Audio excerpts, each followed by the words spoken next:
แอนนา เพ็ญสุดา วรรณภา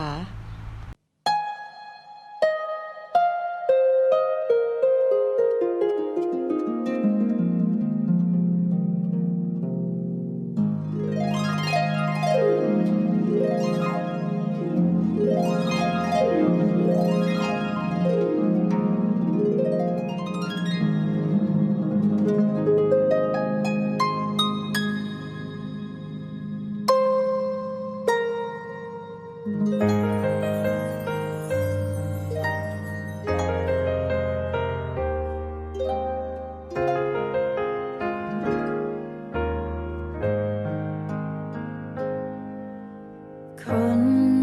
ทุกคนก็มีความฝันที่เป็นได้ทุกอย่างต่างกันที่ฝันใครจะไปถึงตัวฉันเองก็มีความหวังอย่างน้อยสักวันหนึ่งจะไปให้ถึงฝันที่สวยงามอาจไม่รู้ปลายทาง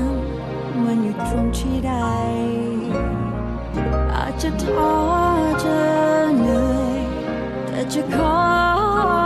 เชื่อในหัวใจแค่ได้เปล่งแสงเหมือนดาวที่อยู่บนฟ้าแค่เสี้ยวนาทีหนึ่งให้จักรวาลได้เห็นฉันเป็นอย่างไร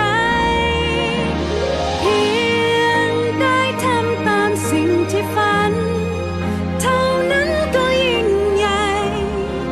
คือช่วงเวลาที่ฉันภูมิใจตัวเอง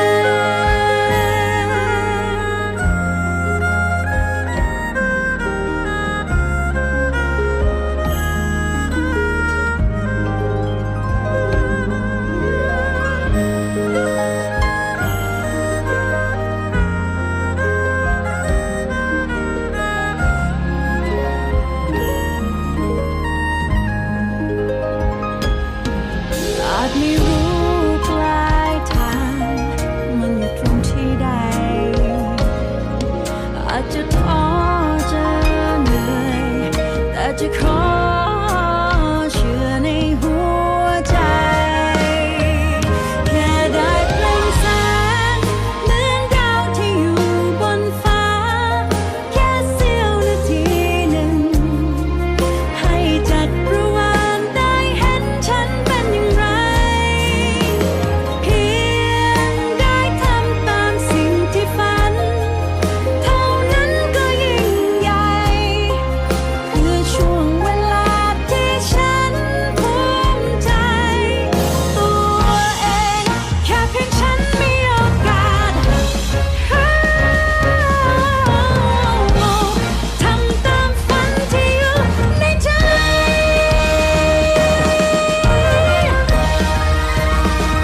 แค่ได้เปล่งแสงเหมือนดาวที่อยู่บนฟ้าแค่เสี้ยวนาทีหนึ่งให้จักรวาลได้เห็นฉันเป็นอย่างไรเพียงได้ทำตามสิ่งที่ฝัน